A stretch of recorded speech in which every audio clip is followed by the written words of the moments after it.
Mu ntangiriro y'ikinyejana cya 20, umuhanga mu by'ubumenyi bw'ikirere Edwin Hubble yavumbuye ko isanzure ryiyongera.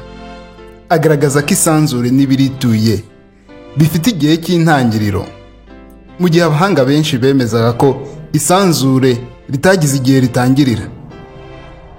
Einstein ntiyanyurwa ati, ubu ni ubuswa bwa mbere numvise mu buzima bwanjye. Nibwo atangiye gusigura inganyagaciro ngo anyumoze Edwin Hubble. Umwongereza Sir Frederick Hoyle nibwo yavumbuye avuga ibijyanye na Big Bang.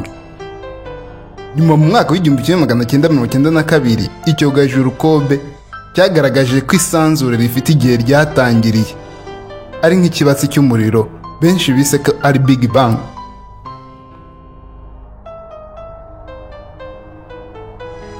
Ariko se kuki bataduhishurira uwatumye isanzure ritangira? Einstein ati, ubumenyi butarimo iyobokamana buracumbagira, iyobokamana ritarimo ubumenyi n'ubuhumyi. Nshaka kumenya intekerezo z'Imana, ibindi si ngombwa. Nemera Imana yo yiyerekanira mu mahoro y'isanzure. Stephen Hawking ati, nta Mana ibaho, nta waremye isanzure, ntawe ugena imikorere yacu. Bituma ntekereza ko ijuru rishobora kuba ritabaho, kandi ko nta kizakurikira nyuma y'urupfu.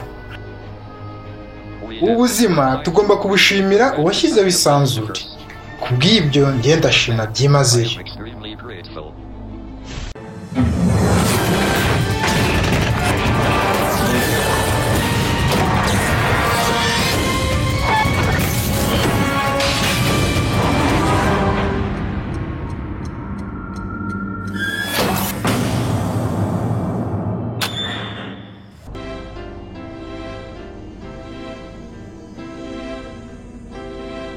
mu binyejana byatambutse abahanga bemezaga ko isanzure ryabayeho riturutse ku busa. Aho ubushakashatsi bwerekaniye ko isanzure rifite igihe ryatangiriye, abahanga ntibashobora kutwereka no kuduhamiriza uwaritangije. Nyamara dutekereje neza ndetse tukareba n'amategeko duhabwa mu bijyanye no kubaho kw'ibintu, usanga buri kintu kibaho ari uko habayeho ikigiteye kubaho. Umusaruro utangwa n'igikorwa cyakozwe.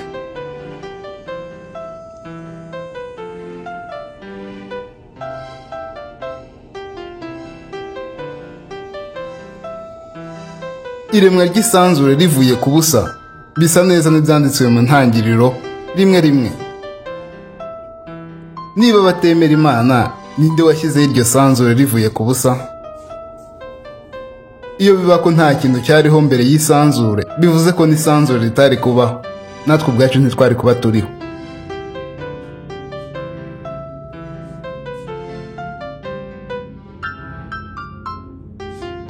Hari imbaraga nyinshi mu kirere zidahinduka. Iyo izo mbaraga zitabaho, ubukaga bw'imibumbe, inyenyeri n'ibindi ntibyari kubaho. Wakibaza impamvu zidakururana ngo imibumbe isatire indi. Inyenyeri nyinshi byagaragaye ko ziyongera cyane mu bunini, zikaba zatanga urumuri rukabije. Nyamara kuri twe izuba riri mu mwanya mwiza cyane, aho ritugezaho urumuri ruri mu rugero. Inyenyeri nyinshi zagiye ziturika, zigahindukamo amamiliyoni y'izindi nyenyeri nto. Iturika ryitwa mu Cyongereza supernova. Urwo ruvange rw'inyenyeri nto n'ibindi bisigazwa rwitwa supernova remnants. Ibyo bisigazwa biturutse ku nyenyeri imwe bishobora kugaragara mu byuma bireba kure cyane.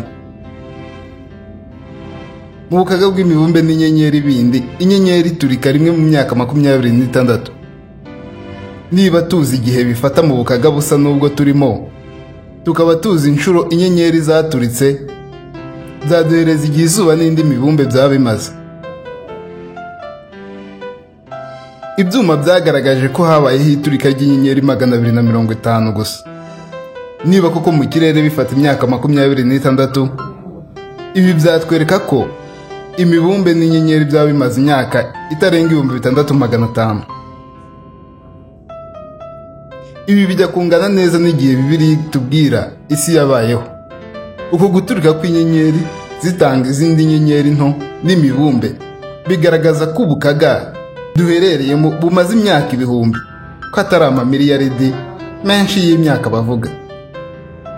Iyo basobanura imihindagurikire y'ikirere baba bari mu kuri, hari kuba hagaragara ibihumbi n'ibindi by'iturika by'inyenyeri mu kirere. Kugira abantu tubeho ni ngombwa ko izuba riba mu mwanya mwiza uvuye ku isi, rifite uburemere bukwiye kandi rigatanga ubushyuhe bukwiye ku isi, butari bwinshi cyangwa butari no hasi cyane. Izuba ritanga ingufu mu isegonda rimwe ziruta kure cyane izo umuntu yaba yarakoze kuva yabaho. Ubushyuhe buturuka ku zuba bugabanutse, inyanja zose zahinduka amasimbi. Isi iri ku ntera nziza cyane uvuye ku zuba. Iyo ijya kure cyangwa ikegera cyane izuba, hari gushyuha cyane cyangwa hagakonje cyane ku buryo tutari kubaho. Ibi bigaragazwa n'ubushakashatsi bukorwa ku yindi mibumbe. Ubunini bw'isi buri mu rugero, kandi tubona ukwezi ariko gutuma habaho kwiyongera cyangwa kugabanuka kw'amazi y'inyanja ku isi. Izi ni ingero nke mu ngingo nyinshi ziba zigomba kumvwa neza, yaba mu bumenyi rusange cyangwa mu mibereho yacu. Hari ibintu tugomba kumva neza ku bijyanye no kubaho k'ubuzima ku mibumbe, naho ubundi twasanga ibinyabuzima bitari bubeho. Ku isi ibinyabuzima birakenerana, sinabura kuvuga ko byuzuzanya. Urugero twavuga nk'inzuki, isazi n'ibindi hamwe n'ibimera. Iyo kimwe kibaho hatariho ikindi, ntabwo ubuzima bwacyo bwari gukomeza. Bivuze ko byaba byarabereyeho rimwe. Ikirere n'inyanja bifite imyuka y'amoko menshi cyane, kandi bikabigira ku rugero rukwiye. Iyo iyo myuka ihinduka cyane, ubuzima bwose buba bwarazimiye ku isi. Abahanga mu by'ubumenyi ntibagaragaza impamvu ku isi hari amazi menshi cyane kurusha ku yindi mibumbe. Isi ikize ku mwuka duhumeka ari wo oxygen. Iyo uwo mwuka wiyongera gato kuri 21%, ikirere cyahinduka uburozi. Isi kandi ifite rukuruzi. Iyo rukuruzi itanga imbaraga zigabanya urumuri rw'izuba isi yari kwakira. Ikirere kandi gihagarika imirasire y'izuba yakangiza ibinyabuzima, kandi kikanatuma imirasire ikenewe ku binyabuzima igera ku isi ku rugero nyarwo. Ibihingwa bikenera izuba kugira bibeho, kandi natwe abantu dukenera imirasire n'ubushyuhe buturutse ku zuba kugira tubeho. Ikirere kandi gituma tubasha kureba ibindi bintu, harimo nk'inyenyeri, ubwirakabiri cyangwa imboneko y'ukwezi. Ubwirakabiri bwuzuye butewe n'ukwezi burashoboka kubera izuba ari inshuro 400 mu bunini ugereranije n'ukwezi, kandi riri kure nk'inshuro 400 y'uburebure hagati y'isi n'ukwezi. Mu gihe cy'ubwirakabiri bwuzuye bw'ukwezi, izuba n'ukwezi bigaragara nk'aho bingana ku muntu uri ku isi. Havumbuwe byinshi cyane bagendeye kuri ubu bwirakabiri.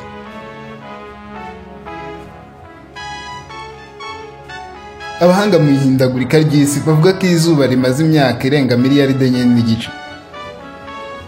Bagaragaza kandi ko ukwezi kwari kwegereye isi cyane, kandi ko kugenda guhunga isi buhoro buhoro buri mwaka. Nyamara iyo ukwezi kuba hafi cyangwa kukajya kure yaho kuri ubu buhoro, ubwirakabiri bwuzuye ntibwari kubonwa n'abantu ba kera. Cyangwa se ibi byaba bivuga ko mu gihe kizaza hari igihe cyazagera ubwirakabiri bwuzuye ntibube bugaragara. Ubwo bivuze ko ubwirakabiri bwaba bumaze igihe gito butangiye kugaragarira muntu. Bagaragaza ko isanzure ryavuye ku mukungugu wari ugaragiye izuba. Bivuze ko ubushyuhe ndetse n'ibigize imibumbe byari kuba bimwe, ariko siko biri. Abemera inkomoko y'ubuzima bagendeye kuri Big Bang bavuga ko ibintu byose bigize isanzure byari mu kantu gato cyane kangana nk'ijisho ry'urushinge. noneho kaza kwiyongera mu bunini, karaturika, kavamo ibintu byose bigaragara mu isanzure. Hari icyo umuntu atabura kwibaza niba ari ukuri koko. Bigaragara ko niba ako kantu kari gato, imbaraga rukuruzi kari gafite, sintekereza ko zari gutuma hari ikintu kikavamo. Ikindi ni uko gusandara bidashyira ibintu kuri gahunda, ahubwo ko biteza akajagari. Ntibyumvikana rero uko akantu katuritse hakaboneka ibintu, imibumbe n'ibindi byinshi mu kirere bigendera kuri gahunda bitagongana. Niba rero harabayeho akantu katuritse, uburemere bwako inshuro z'umuvuduko kagenderagaho mbere na nyuma y'uko gaturika byari kuba bingana. Mu cyongereza twagenekereza tukabyita ko ari angular momentum conservation. Wakibaza kandi imbaraga zatumye bigenda bihagarara aho zavuye, kandi bigahagarara ku ntera zitandukanye uvuye ku zuba. Ikindi kandi dufite imibumbe igenda mu ngeri zitandukanye.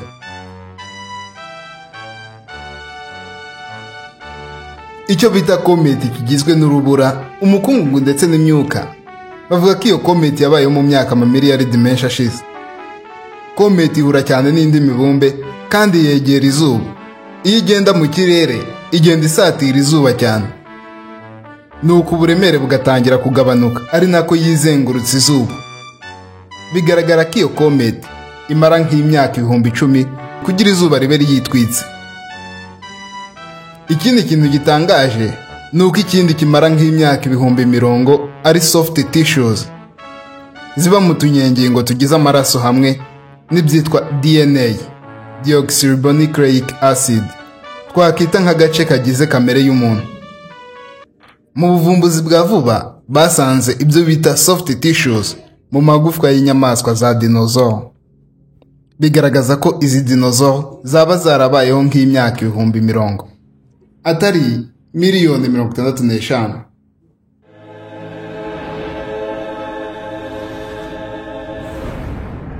Ikindi gikomeye ni ikijyanye n'abatuye isi bagera kuri miliyaridi 7.3. Wakibaza byafata imyaka ingahe ngo abantu babiri bazatange abantu miliyaridi 7.3? Ntibyafata igihe kirekire nk'uko wabitekereza. Mu mateka ya vuba, mu mwaka w'1963 hagaragajwe urugero rw'ubwiyongere bw'abatuye isi rwari ku kigero cya 2.19%, arirwo rwabaye hejuru kurusha ibindi bihe byose. Ubu batuye isi biyongera kuri 1.14% ku mwaka. Dufashe ko abantu bagiye biyongera kuri 1.47% buri mwaka, byafata imyaka ingahe ngo abantu babiri bazatange miliyaridi 7.3? Igisubizo nuko byibura byafata imyaka itarenze 2,000. Niba koko Homo sapiens barabayeho mu myaka nk'ibihumbi 70 ishize, kuki umubare atari mwinshi cyane? Ntekereza ko isi iba yuzuye abantu, kabone nubwo baba bariyongeraga kuri 0.1% buri mwaka.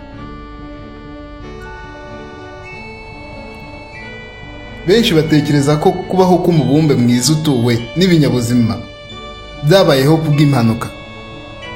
None ubyemera atyo, yavuga ate ko ikintu kidafite ubuzima cyatanze igifite ubuzima?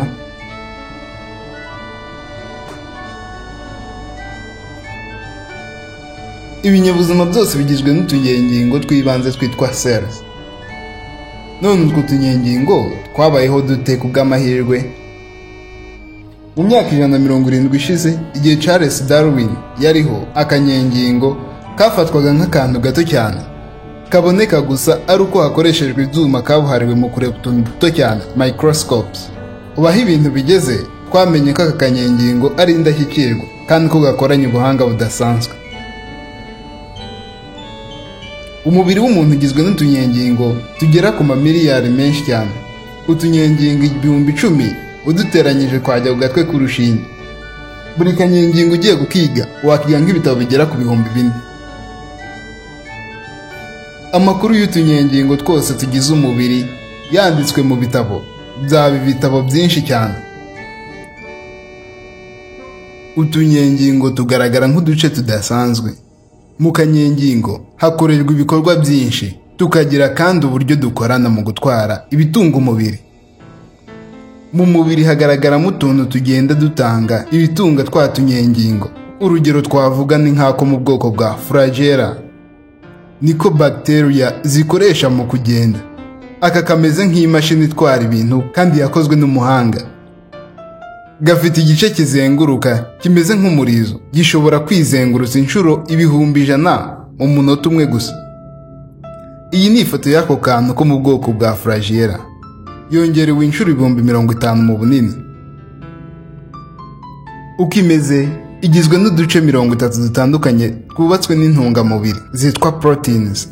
Tumeze nk'utwakozwe n'umwubatsi w'umuhanga cyane, kandi imikorere yatwo isa n'iy'imashini zikururwa n'amashanyarazi. Utu tuntu two mu bwoko bwa flagella dutwara intungamubiri ahantu hagoye cyane kandi hatose. Tugenda kandi nk'udufite ubwenge. Turihuta cyane. Umuntu wa mbere ku isi mu koga yoza ibirometero 8.85 ku isaha. Utwo rero twihuta inshuro 11 kurusha uwo muntu wahebuje abandi mu koga. Ibice byako byose bifite umumaro, ukuyemo n'igice kimwe ibindi byose ntibyakora. Kameze nk'umutego w'imbeba. Kugira uwo mutego ukore ni uko ibice byose biba byuzuye. Ibice byako kantu ko mu bwoko bwa flagella biba bigomba kuba byegeranye neza. Bitabaye ibyo bacteria zapfa. None utwo tuntu twose hamwe n'ibindi bikorerwa mu mubiri wabisobanura ute uhereye kuri Big Bang? Ibi bigabanya imbaraga z'inyandiko za Charles Darwin.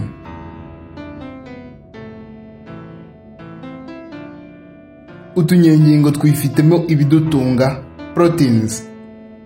Akanyengingo kamwe gakoresha ibihumbi bya proteins, kandi kugira haboneke akanyengingo kamwe hakenerwa proteins zigera ku bihumbi 6 zitandukanye. Proteins zigizwe n'ibyo bita amino acids ziri hagati ya 50 n'igihumbi. Iyo amino acid ije ibigomba kwiyongera ku ruhererekane rwa protein, igakora icyo bita peptide bond kugira ibashe gusanga izindi amino acids mu ruhererekane. Amino acids zikorerwa iburyo ndetse n'ibumoso ku muvuduko umwe. Gusa iz'ibumoso nizo zikora protein zonyine. Abemera ko ubuzima bwaturutse ku busa nta busobanuro bagaragaza ku mpamvu hakoreshwa iz'ibumoso zonyine. Hari amino acids zigera kuri 20 kandi ziba zigomba kuba zipanze neza ku ruhererekane kugira zubake protein. Amino acids ziba zigomba kuba ziri kuri gahunda bitewe n'icyo bita DNA, deoxyribonucleic acid, ko hakita nk'agace kabitse kamere y'umuntu. DNA igira inyandiko yumva igizwe n'inyuguti enye. Mbese ni nk'uko hariho ururimi mudasobwa yumva ari rwo umubare 0 na 1 gusa. DNA kandi uyisangana amakuru yose. Izo nyuguti ni uruhererekane rw'amategeko atangwa iyo hakorwa amino acid, bigahererekana hakorwa na proteins. Iyo DNA itabaho mu ntangiriro y'ubuzima, amino acids ntabwo zari guhabwa amategeko atuma zikora uruhererekane ruvamo proteins. Bivuze ko proteins nazo zitari kubaho, kandi akanyengingo nako ndikari kubaho kuko kaba kagizwe na proteins. DNA nayo ntiyakora hatariho byibura proteins 75 zikora, kandi proteins twibuke ko zikorwa na DNA gusa. Niba rero kimwe gikenera ikindi, bivuze ko byabereyeho icyarimwe byose, twavuga ko byaremwe n'Imana. DNA ni nto cyane, nyamara uyirambuye yagera kuri santimetero 200 z'uburebure. Gusa yaba ari nto cyane ku buryo itanaboneka muri bya byuma bireba utuntu duto cyane, microscopes. Amakuru ashobora kubikwa na DNA arenze kure cyane ayabikwa na mudasobwa zo ku rwego ruhanitse ku isi. Bill Gates avuga ko DNA ari porogaramu ya mudasobwa ihanitse kurusha izakozwe mu bihe byose. Kugira DNA yonyine ntibihagije, ahubwo n'utundi tunyengingo twose tuba tugomba kumva ururimi DNA ikoresha.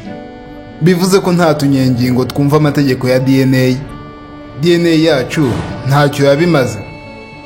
Kugira tubashe kubyumva neza, dutekereze DNA nka CD cyangwa CD dushyira muri mudasobwa.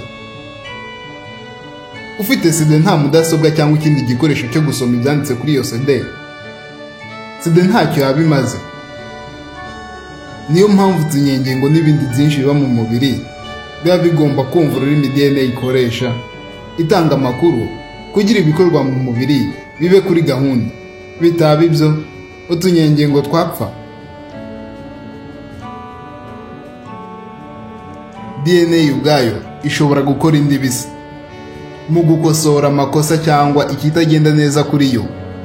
Ifite ibimeze nk'imashini ku buryo ahabaye ikibazo byihutira kuhasana mu gihe gito cyane.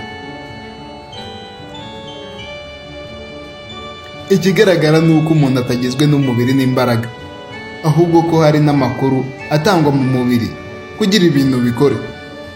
Aya makuru aturuka ku muhanga ari we yashyizeho, ayereka uko arajya akora ndetse anatangwa. Ikindi ni uko DNA ari igena ibara ry'uruhu, uburebure, imiterere n'ibindi byinshi. Nk'uko twabivuze mbere, umubiri w'umuntu ugizwe n'amamiliyaridi ya DNA. Nyamara mu gihe cyo gusama haba hariho akanyengingo kamwe gusa. Amakuru agena kubaho kwawe aba ari muri ako kantu gato cyane, karutwa n'agatwe k'urushinge. Mu kwezi kumwe gusa amaso, amatwi n'ibindi bice biba bimaze gukorwa. Utunyengingo tugera mu mamiliyaridi turakorwa, ubunini bukiyongera inshuro 10,000. Nyuma y'ukwezi umuvuduko wo gukura uragabanuka cyane. Iyo umwana akomeza gukura kuri uwo muvuduko, yari kujya avuka apima ibiro birenga 1,000. Nyamara nyuma y'amezi 2 gusa umwana aba akiri hagati ya santimetero 4 na santimetero 5, ku buryo aba agikwirirwa mu nda ya nyina. Tugendeye ku bumenyi, nta busobanuro bwaboneka ku gukura k'umwana mu nda ya nyina. Bo bafata ko ibi byose bibaho ku bw'amahirwe. Hari ibintu bibiri bigomba kubaho mu kugira habeho ikinyabuzima gishya. Niba umuntu wabayeho mbere yari umugabo, ni gute abandi bavutse? Abazi isi n'abizi inkomoko y'ubuzima batubwira ko umuntu yavuye ku nyamaswa zo ku butaka, nazo zakomotse ku nyamaswa zo mu mazi. Wakibaza uko ifi yavuye mu mazi nuko ikajya ku gasozi igakomeza kubaho. Ikindi ni ukuntu umuntu yari kubaho nta bihaha, nta mwijima, nta mutima, ndetse nta n'ibindi bice byinshi by'ingenzi ku mubiri. Kuva kera ko nta nyamaswa iragaragara ihindukamo umuntu cyangwa indi bitari mu bwoko bumwe. Bamwe bakoresha amagufwa bagaragaza ko umuntu yaturutse ku ngugi, ko ingugi ari babyara bacu. Abahanga mu nkomoko y'isi nta busobanuro baduha mu bijyanye n'umutimanama w'umuntu n'ubwirinzi bwite bw'umubiri bita immune system. Urugero ni nko kumenya impamvu amaraso arwanya udukoko tubi mu mubiri, impamvu utunyengingo two mu maraso turwanya udukoko tubi mu mubiri tutubuza gukora ibyo twaje gukora.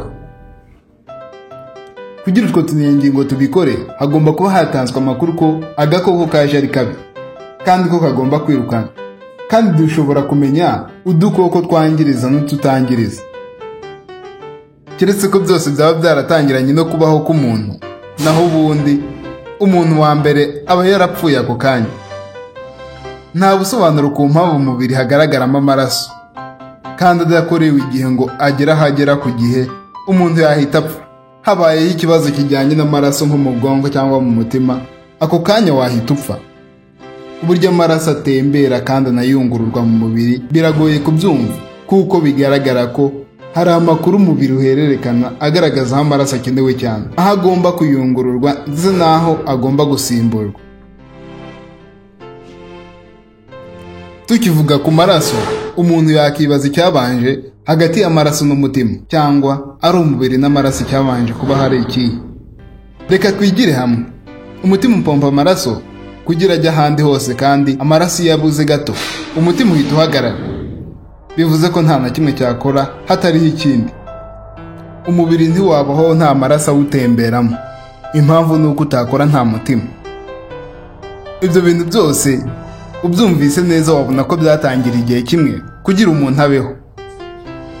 Ibi nibyo byatwereka Imana nk'umuremyi. Ubwonko bw'umuntu bufite ubushobozi buhambaye cyane. Bufite uruhererekane rumeze nk'insinga zitwara amashanyarazi zigera ku mamiliyaridi. Ruruta kure cyane uruhererekane rw'insinga zose zikoreshwa ku isi.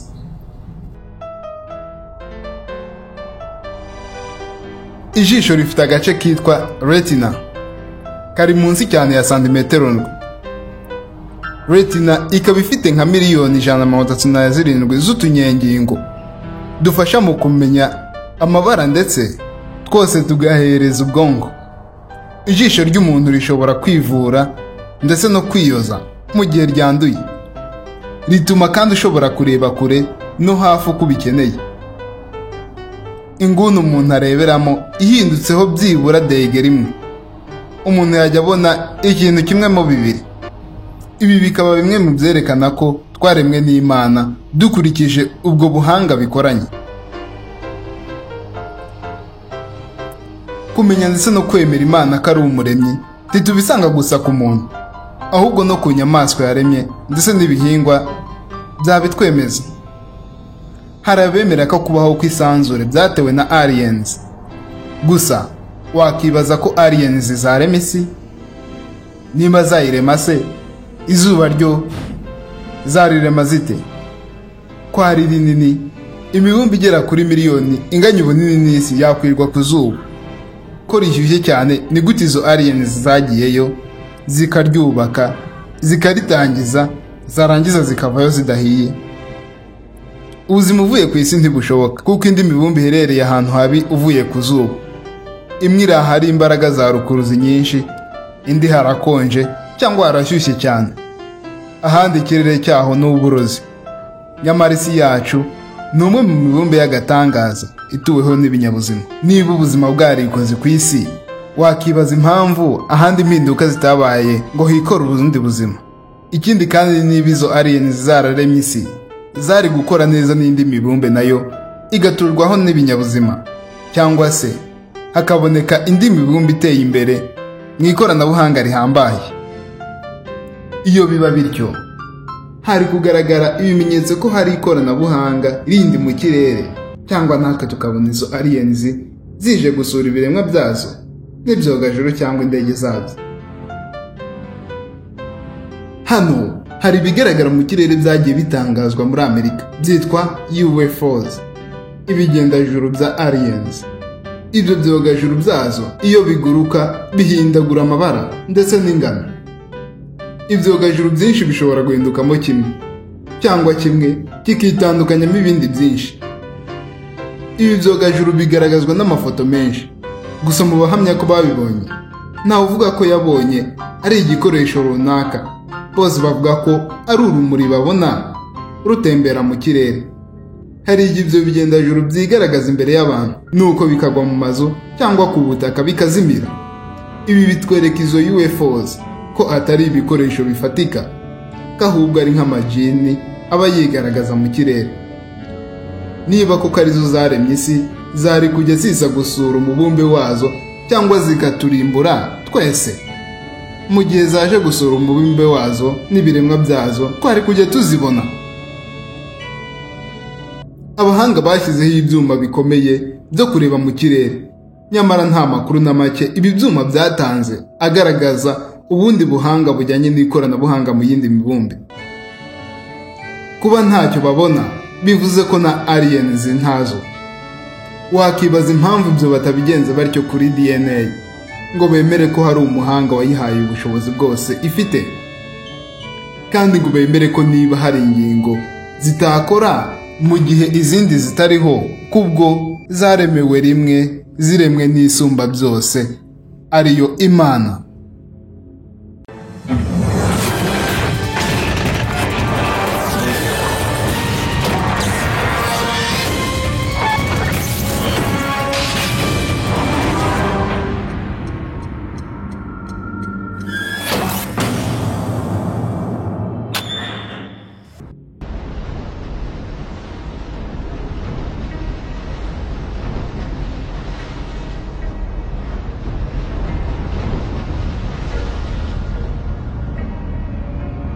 There are many examples in creation of things that demonstrate the biblical God.